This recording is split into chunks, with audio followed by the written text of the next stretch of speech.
Hello and welcome to the special live edition of Wolf Tracks. I'm Chris Adkins.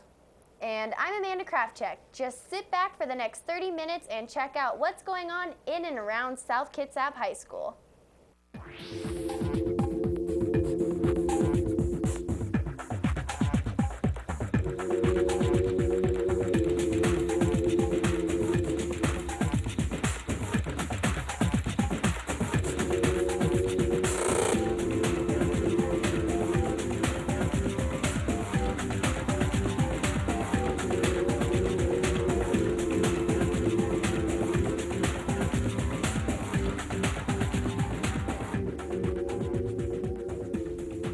It is a school year for change here at SKHS. In this episode of Wolf Tracks, most everyone loves junk food, but our school has become a no junk food zone. We've got the story. And in the classroom, things are changing as well. We've got the story of how a whole new schedule has been designed to make all of our students better students. And just for the fun of it, we're going to the beach to check out some SK students and their skills. Skimming skills, that is. All that and much more tonight on Wolf Tracks.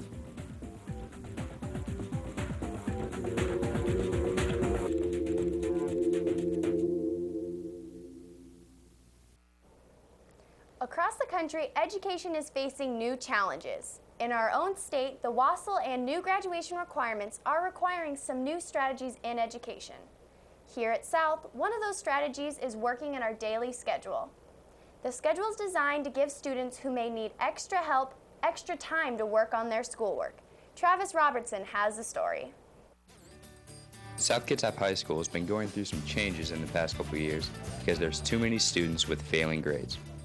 This year, they have a whole new schedule. Every Monday, Tuesday, and Thursday morning, students with a GPA of 2.0 or lower and all sophomores first try will attend tutorial. But wait, what is tutorial? Let's talk to Doc Welter about it. Tutorial gives every student in the school a chance to stay on top of work, to make sure that all their assignments are completed, and to get extra help if they need it from a teacher in the morning.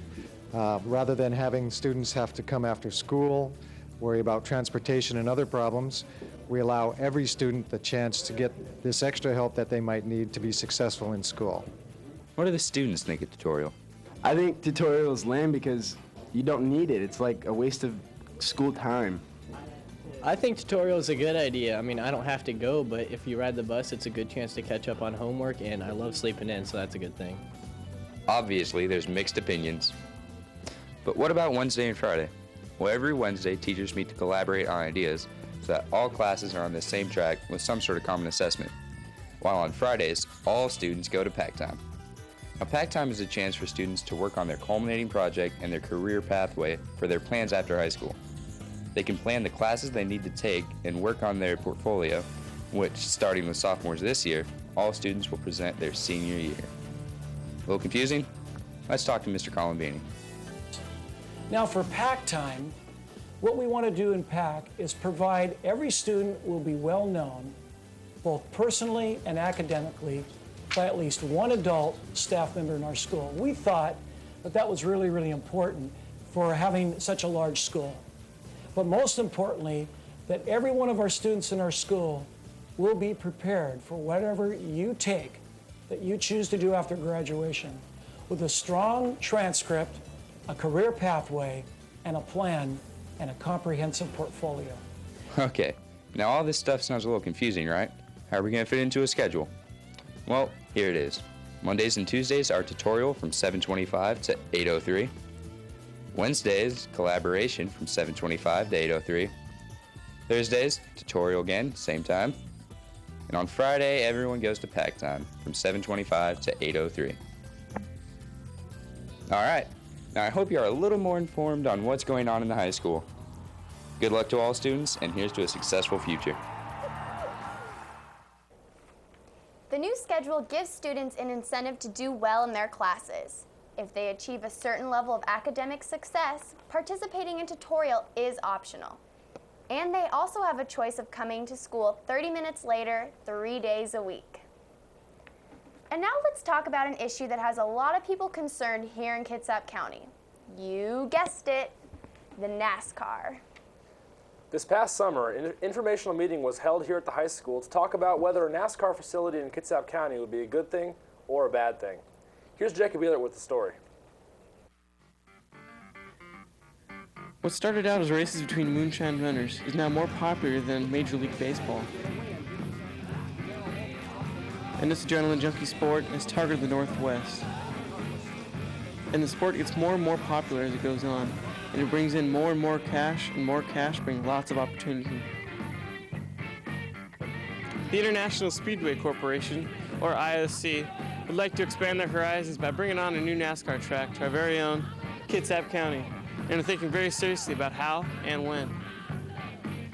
If everything goes as planned, it would be on a 950-acre lot south of Bremerton National Airport.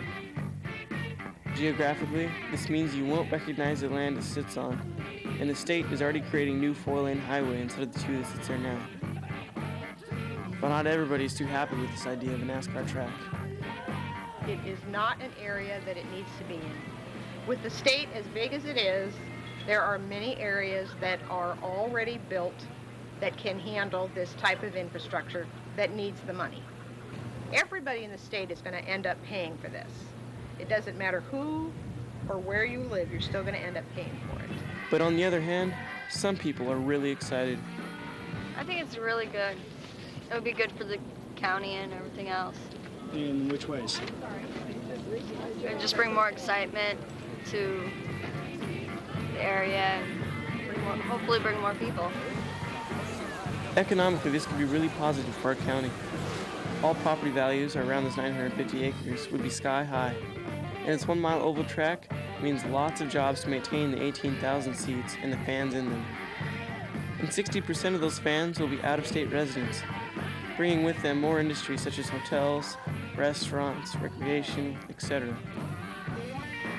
But can Kitsap County really handle this industrial change? We have some specific criteria that we would like to see met before it would even be considered for Kitsap County. Our founding issue is that we do not believe that the citizens of Kitsap County have a responsibility nor desire to pay for the profits of a private corporation. What do you think? Do you think NASCAR is for Kitsap County? Well, whether you like it or not, the ISC have got lots of preparing to do until any final decision can be made.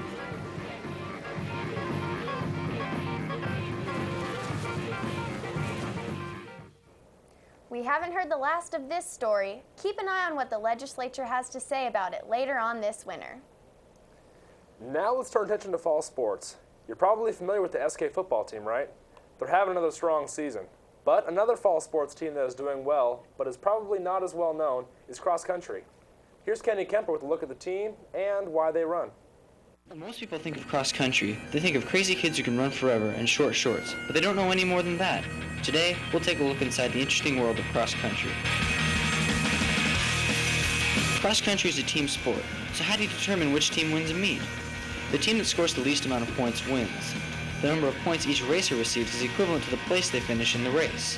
So if you were to finish first, your team would earn 1 point. The fastest 7 racers of each team compete in the varsity race, and the top 5 finishers score points. So if your 5 scoring racers finish before all the other team's racers, you would receive a perfect score of 15 points. If, after the scores of the top 5 are totaled, the scores are tied, the number 6 runner's place becomes the tiebreaker. It may seem like all you can do to train for a race is to run, but there's a strategy of different workouts that lead up to the race that help you to run your best on that day. Well, sometimes we have really long workouts where we run 10 miles or so, and then sometimes we have really short, fast workouts. Sometimes we run sets of hills, and sometimes the coaches make us run sprints on the track. Generally, you start out, you have a long run at the beginning of the week, and it depends on how many races there are during the week, but you want to have at least one recovery day in between hard days. So a typical week would be maybe long on a Sunday, hard on Monday, recovery on Tuesday, and then race on Wednesday, and then recovery again, and then sometimes they have 2 races a week, so then you'd do 2 recovery days and then another race. Cross-country runners must have a certain level of mental toughness to compete in the sport. This may explain why these athletes exercise one of the highest sports team GPAs every year. They learn to push themselves to the highest level during races and workouts. The shorter, faster workouts are usually hardest for me. The hardest workouts are the really fast ones. I would have to say 30-30s. Those are a pain in the butt, literally. Or tempo runs. The hardest workouts are all the workouts. Well, a lot of the time I think of songs during hard races and workouts, and I also think about how awesome it'd be to get first place in a race. During hard workouts, how much pain I'm feeling. Well, the things that motivate me to run are probably the girls and the glory. You know, many people have asked me why I run, but I'd have to say honestly, it's for shower time. I don't want to get fat and slow. You know what? I have no clue. I don't know why I don't just stop. Cross country is a mentally challenging sport that pushes athletes to one of the highest levels of physical fitness. It is so much more than crazy kids and short shorts. Thanks, Kenny. And by the way, Kenny Kemper, who produced that story, is also one of cross country's top runners, so. And now let's take a look at another great group of students here at SK, the drama department. If we should fail. We failed! But screw your courage to the sticking place and we'll not fail. Why did you bring the daggers from the place? They must lie here! Go, carry them, and smear the sleepy grooms with blood. I'm afraid to think what I have done.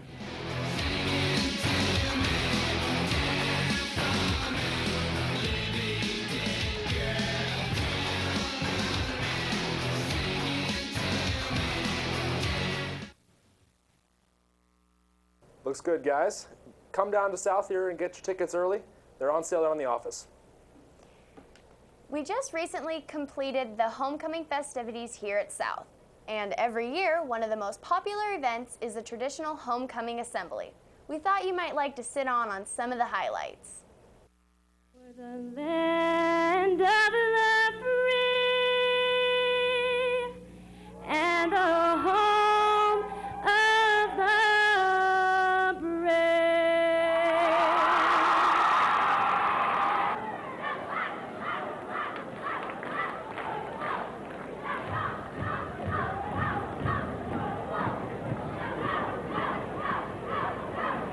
I could get a girl like that. Dude. Hey, I want to get the door. It's mine!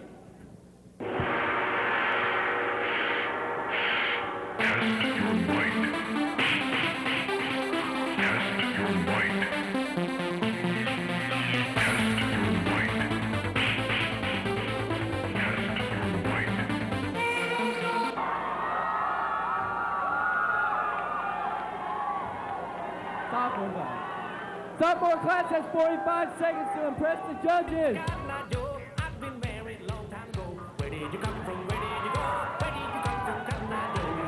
Junior class, you have 45 seconds to impress the judges. DJ.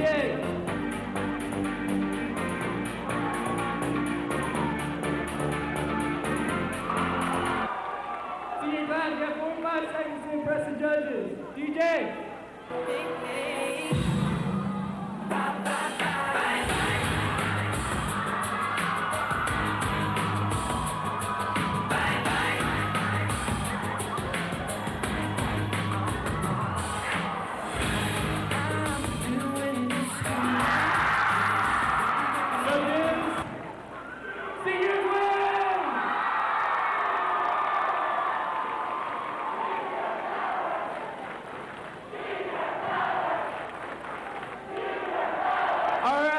Sorry, we don't really have time for tug-of-war. Buses are on tight schedule. So please, for you guys that are riding the buses, please go to your buses.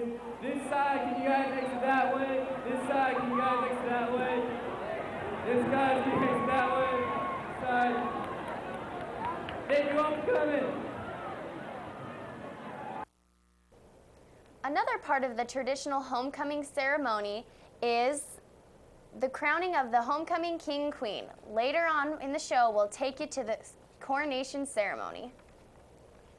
Now, if you've been watching SKTV or BCAT recently, you may have seen our football coverage and also coverage of the halftime performances by the SK Band. Ever wonder who's making this all happen behind the scenes? Bo McGavern has the answer. It all starts on an empty field way before the game even starts. But at night, the field is full of players and the stands are full of fans cheering their team on.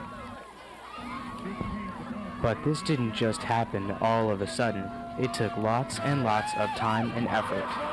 On the video side of the setup, they have to move lots of equipment to a control room and also set up cameras at different locations to film the game. Stairs down here where the roof is and drop some stuff off, and then we'll continue on. Meanwhile, the football team is doing their warm-up exercises before the game. And band is practicing for their halftime show, making sure that everyone knows what they're doing and make sure that they do it correctly. Now, right before the halftime show, is it pretty hectic when you guys running around making sure all your equipment is ready? It's pretty hectic. We gotta get a lot of the drummers have to be ready to pull the stands and stuff over to the halftime or the 50-50 yard line, and drum majors are yelling at us to get ready and get in line, so it gets pretty hectic. 2 hours later, band is done practicing and video productions is almost done setting up their equipment. And during the game, video productions is still working hard, keeping up with the game and broadcasting it to homes throughout the community.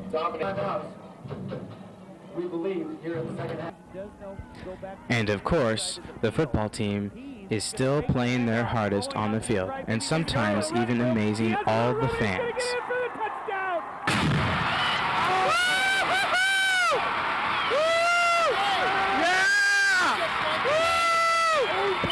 But through all the planning that goes into the game, there are still surprises every once in a while.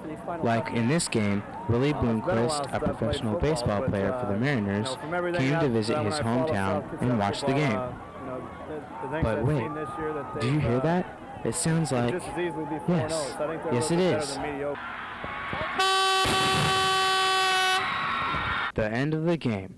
And now it is time to put everything back away that we previously brought out to the field. It's time for video productions to bring other equipment back and for everyone to go home. Alright, every time we produce a football game, it takes a crew of about 12 students to make the game happen. And on game days, they're here from about 2 in the afternoon until the game is over. And the band, well, we hear they work even harder. And speaking of hard work, getting in shape is pretty hard too. And one thing we can all do to help along the way is cut down on the junk and sugar. In fact, the state of Washington has mandated that schools reduce the amount of candy and soda pop sold in schools. Valerie Robinson explains what that means here at South. If you visited South Kitsap recently, you may have noticed some changes in the soda machines, vending machines, and lunch lines. The Director of Food and Nutrition Services, Ariane Shanley, will shed some light on this. This came to pass, and it required schools to have a nutrition policy in place to limit or eliminate the sale of items that have no nutritional value. What that means is soda pop has no nutritional value. All it is liquid sugar and carbohydrates. That's all that is. So that's the part of why we made that change. The nutrition policy for the school district is really the middle of the road, and we approached it in a 3-year tier when it comes to fat calories and sugar calories. So hopefully we can revisit that on the end of this year to see if it's workable and reasonable enough. Some might be worried that with this new change, DECA and ASB will lose funds. I would say that DECAs and ASBs are concerned about the funds that they have lost, because it does impact, because I don't know how many sodas a day did you buy when you went to school. If you buy a soda a person, you multiply that by how many students you have in the building. It is an impact on the funding that DECAs and ASBs have. What impacts my funding is if kids don't buy lunch. That's one thing. If we raise prices, because in order to support our program, sometimes kids don't buy lunch for a while and then they're going, okay, and they get used to it again. With all these changes, there's only one question left. What is the school district trying to accomplish? We're hoping to help our young adults and students in the district make better food choices and healthier choices, and just really increase awareness about your health overall. What you do now impacts you as an adult. So we're hoping to just at least help you with giving you some guidance and some materials and some education and also some healthier choices to hopefully help you with that decision. Well, the school district did away with all the soda machines and candy bars and replaced them with food of more nutritional value. There will be a slight decline in funds, but the hope is that once students get used to the new health plan, they will gradually rise again. With 15% of teens overweight in Washington, something has to change, and the new health plan is a great way to start. Are you interested in having a say in what we eat for lunch at school? If so, you can contact Ariane Shanley at 360-443-3663. I guess South students are just going to have to learn to get along with a little less sugar. And now it's time for an SKHS rules reminder. The staff asks that students not bring electronic equipment to school, especially CD players or iPods. Those are very vulnerable to theft, and it's time-consuming for staff to try to solve the crimes, and the property is rarely recovered. Let's take a look.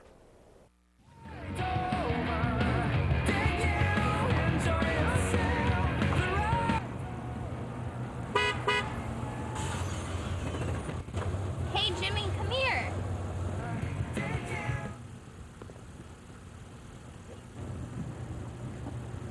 So, Jimmy, I heard there's a party this weekend.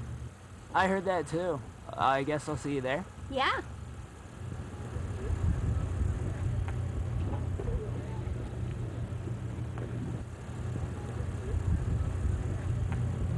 This is Jimmy. He's just been a victim of theft. But I do have good news. I just saved a bunch of money by leaving my valuables at home.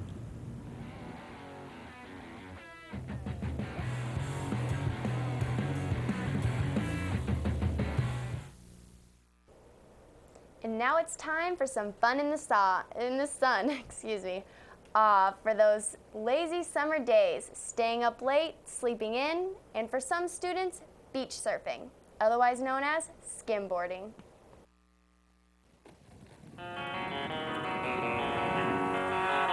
Skimboarding is a sport that dates back to the 1920s when bored lifeguards would use pieces of wood to skim across the beach.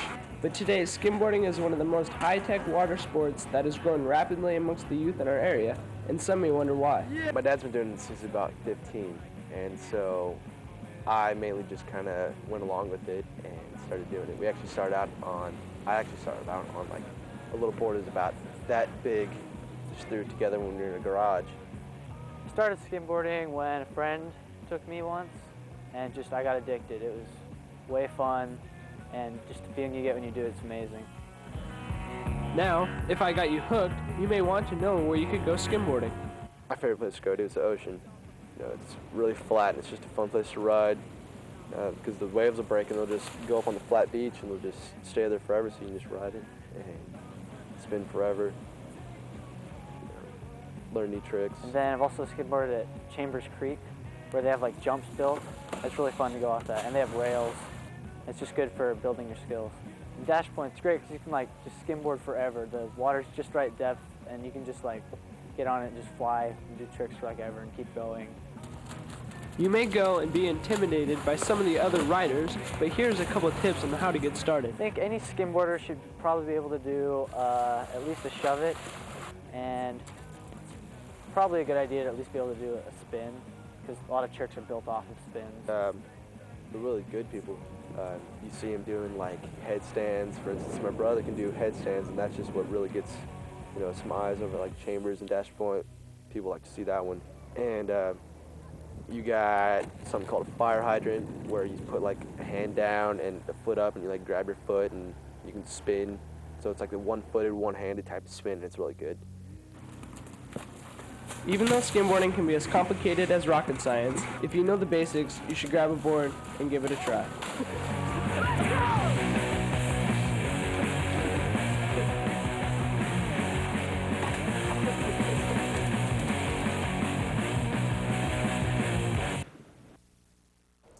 Well, that about wraps it up for our fall kickoff edition of Wolf Tracks. Thanks for watching, and as we leave you, here's some scenes from the homecoming coronation and the crowning of King Mike Kabakungan and Queen Amanda Pearson. Thanks for watching, and so long from South Kitsap High School.